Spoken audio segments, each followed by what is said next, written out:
Meu nome é Solange Borges Peron, sou aqui da comunidade de Fátima, resido aqui no sítio agroecológico Recanto da Serra.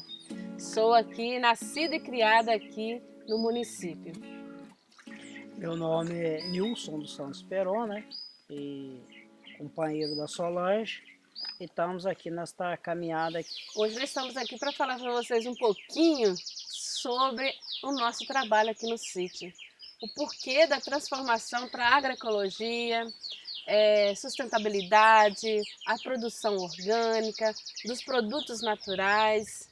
E a gente veio falar sobre isso, essa vontade de fazer a mudança, a vontade de construir uma vida mais saudável, alimentação saudável, estar em harmonia com a natureza. Somos agricultores agroecológicos, né? Orgânicos, hoje certificados, né? E estamos aí nessa missão aí de trabalhar e continuar firme na caminhada. Mostrar que é possível, né? Viver na roça, viver bem e de forma sustentável, né? Eu sou daquele que sempre acredita. Tudo é possível, nada é impossível. E o trabalho de agroecologia é isso. Primeiro que tem as particularidades, né, de cada agricultor, de cada agricultora, né, e também de cada propriedade. Cada local é um microclima. A gente morava, né, em Carangola, que é a região mais quente, e aqui é completamente diferente. E a gente veio para cá com esse desafio, né? De continuar um pouco do que a gente já fazia lá na cidade onde a gente morava, na zona rural, né, em Carangola. Lá a gente mexia com cana-de-açúcar e com hortaliça. Mas nesse princípio da agroecologia, nunca usamos adubo químico e nem agrotóxico. E a mesma coisa a gente queria fazer aqui. Foi um desafio, porque a gente pegou aqui uma lavoura que já tem, hoje, ela tem mais ou menos quase 40 anos de idade. Foi uma lavoura que sempre com mudas convencionais, né, foi formada com a utilização de adubo químico, e aí a gente fazer essa transição, né, foi um processo assim, bem doloroso. Quando a gente veio para cá, a lavoura tinha sido podada, né, já estava brotando, e logo no primeiro ano, né, a gente já não queria usar adubo químico, né, e não usamos, né. Já pegamos uma geada, os brotos sofreu com geada forte que teve no momento, né? A gente mudou para cá, eu me lembro, eu não esqueço dessa data, dia 22/5/2003. E isso veio agregando para nós esse conhecimento, os altos e baixos, os desafios foi surgindo a cada dia, para a gente fazer essa mudança. E aí o que aconteceu? Como a gente não usou adubo químico, né? E na época a gente começou a fazer as compostagens, não deu para a gente levar tudo para a lavoura, além desse problema do frio, né? Mais 2 anos seguidos as brotações praticamente começava a sair, mas sofreram, né, ou pela falta do adubo químico, do alimento que antes tinha, e pelas condições climáticas, né, adversas aqui, e a gente passou a ser uma situação meio complicada, até querendo desanimar. A partir do terceiro ano, a gente chegou a deixar no mato, e foi isso que de uma certa forma salvou os brotos, né? Tudo grande, tudo saudável, bonito. Aí a gente fez a primeira roçada, não tinha máquina, né? Foi de foice, né? E fomos limpando os brotos. Aí com medo de voltar a estaca zero, a gente até analisou e falou, não, vamos voltar a usar adubo químico. Só que a gente voltou a utilizar adubo químico pela metade da dose que antes era aplicada. É como se fosse desmamar uma criança, né? Então é um processo de lento aí, fazendo de pouco a pouco. E assim fomos, né?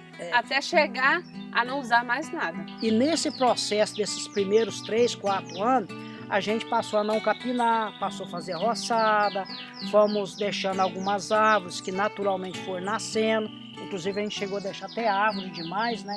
Que foi um outro problema também que a gente teve, mas tudo isso foi um aprendizado, né?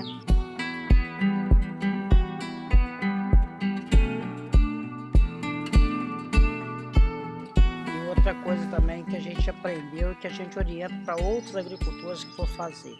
A gente pôs toda a propriedade 100% de uma vez num sistema desse de transição.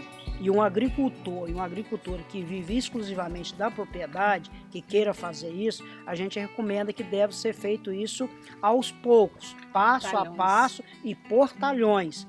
até para poder ver a experiência, como que funciona, né? Que cada propriedade, conforme já foi dito, tem a sua realidade, né? Uma receita de um lugar não necessariamente tem que ser igualzinha na outra. Não Então tem esse é um processo que é feito. como se diz, não tem a receita pronta. A receita vem no dia a dia da família ali, trabalhando, descobrindo ali a essência da sua propriedade.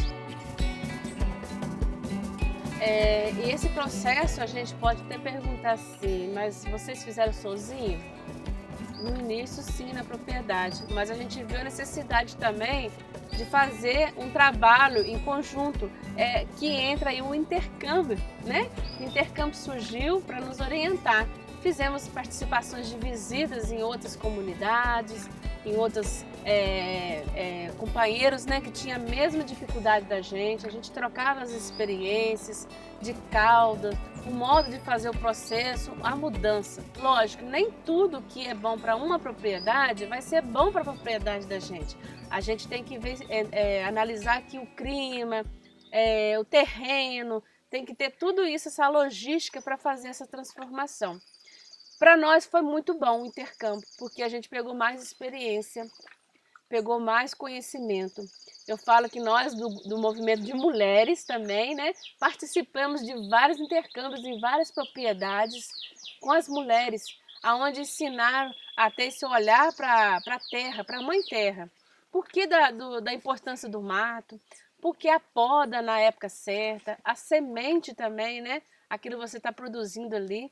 Então, isso vem nos agregando mais conhecimento para nós aplicar aqui. E só temos que agradecer, né, pelo conhecimento que a gente teve, as parcerias que surgiram para nós, né, o movimento de mulheres, CTA, sindicatos, cooperativa, associações e muitos outros encontros envolvendo essa questão da agroecologia, da transformação. Aqui.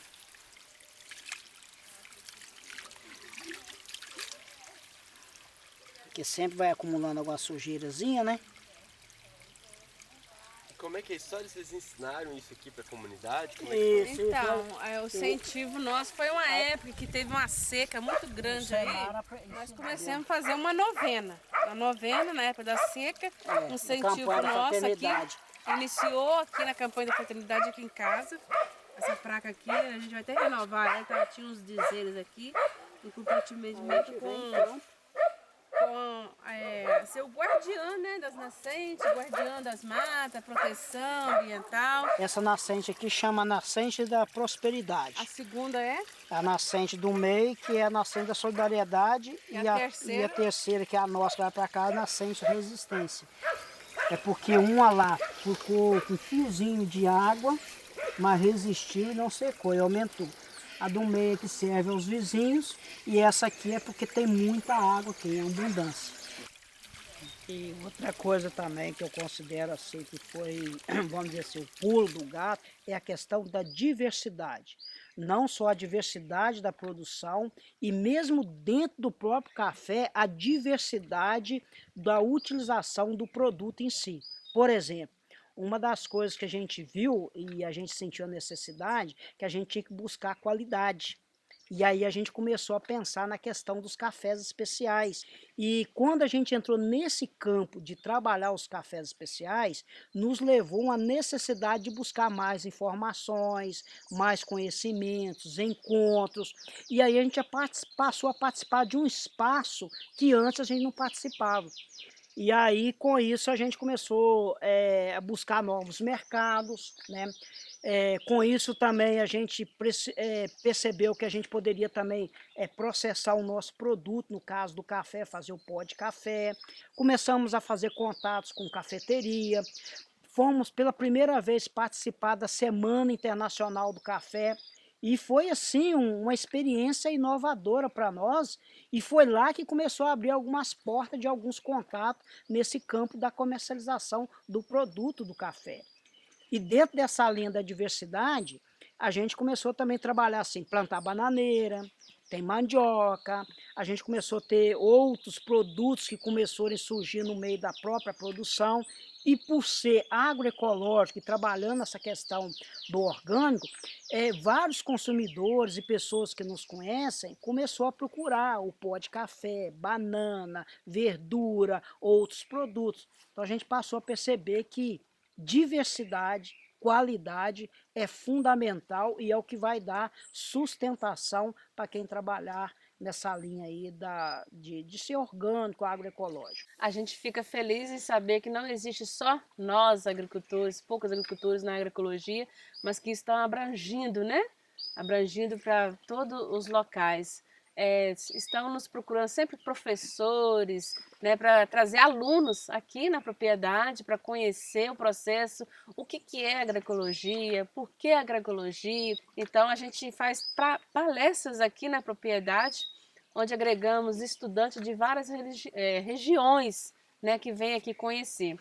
E uma das fontes que nós também usamos aqui, né, Nilson, não podemos esquecer dos produtos que a gente faz, da propriedade, né? Para a gente não ficar só na mão aí dos mercados, a gente também utiliza os nossos produtos, que vem conosco desde essa mudança nossa aí, vem conosco, que é o nosso companheiro, o EM, micro-organismo, né, que vem com a gente, o Super Magro, o Bocashi. Então tem todos esses produtos aí que vem com a gente. Nós mesmos produzimos, nós mesmos ampliemos eles. No processo de orgânico que a gente certificou a propriedade, mas com um produto, o café.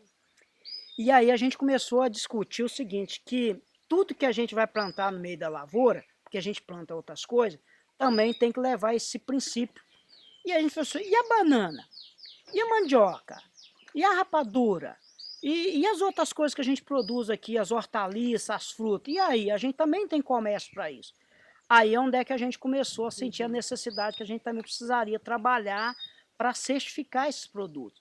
E aí já tinha uma discussão, porque não é só nós na região, graças a Deus, existem centenas de agricultores, né, e agricultores em toda a região que está trabalhando nesse processo aí, e aí a gente começou a fazer a discussão, né, mais forte do sistema participativo de governança para certificar esses produtos. E aí onde é que a gente está nesse processo aí de construção do SPG, que já tem uma associação, né, uma OPAC, né, e o SPG, a OPAC floreou, né, porque graças a Deus as coisas floreou, deu fruto, deu resultado.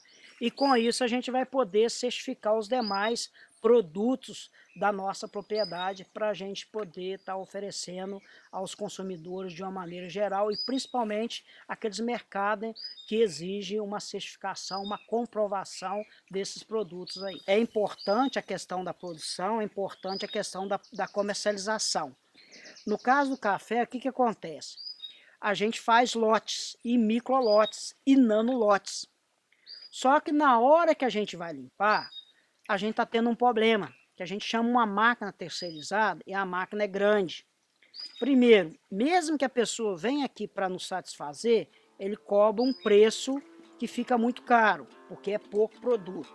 Segundo, a gente coloca um saco de café seco para limpar, dependendo da máquina, um saco não chega nem vazar lá na bica.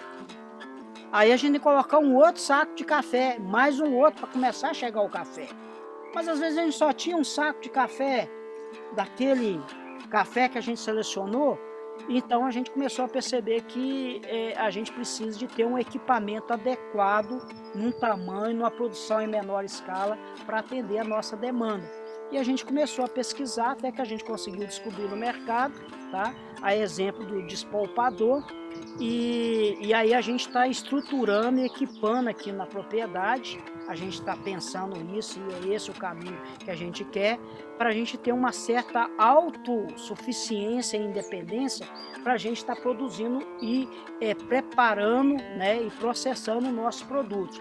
E muitos agricultores estão descobrindo isso e têm carência e necessidade de ter pesquisas e investimento, não só pesquisa do ponto de vista científico, que também é importante, mas principalmente nessa questão da tecnologia. Depois que eu comecei a participar, em 2009, dos movimentos, principalmente das mulheres, em questão de valorizações, das mulheres estar nos seus direitos, né? No seu reconhecimento, valorizar o que você tem, ampliar isso, na saúde alternativa, que eu me envolvi muito, eu me descobri a valorizar onde eu moro. O que faz o lugar ficar melhor, mais bonito, mais saudável, é a convivência da gente e a aceitação da gente. Quando eu descobri isso, que a gente está no paraíso, as coisas mudou, fez assim. E sonhar, né? Sonhar sempre, esse companheiro que sonha direto. E eu sempre estou no sonho dele. E eu não tinha sonho. Eu comecei a passar a sonhar através desses trabalhos. A conhecer que a mulher tem vez e voz, que ela está sempre em parceria com a família, porque a mulher está junto em tudo, nos seus ideais, nas suas escolhas, nas políticas, nas suas decisões. E nós trabalhamos juntos. É isso que eu quero mostrar, que a família tem que estar unida. E tudo que a gente vai fazer aqui na propriedade, a gente dialoga junto. Eu estou muito feliz, tá? Por saber que tudo que a gente precisa, tudo que eu acredito, hoje está aqui nessa propriedade aqui. Sei que a gente pode contribuir ainda muito mais, tá? Nós estamos caminhando, graças a Deus, para a questão da autossustentabilidade aqui na propriedade, tá?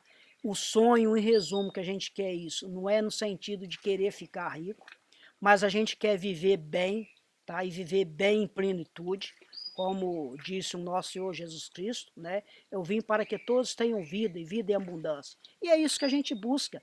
E a agroecologia é a única que pode proporcionar isso, porque ela é ampla, tá? Ela te faz você a pensar que você não é o único ser que precisa viver, todos.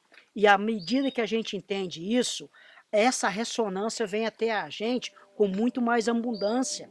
E os agricultores que estão participando estão entendendo isso, estão melhorando de vida dos mais diversos segmentos, desde o ponto de vista econômico e do ponto de vista da saúde e do ponto de vista da vivência, porque está tudo ligado, uma coisa puxa a outra. E eu me sinto muito feliz por fazer parte desse grupo e digo mais, é um grupo seleto e um grupo que está crescendo.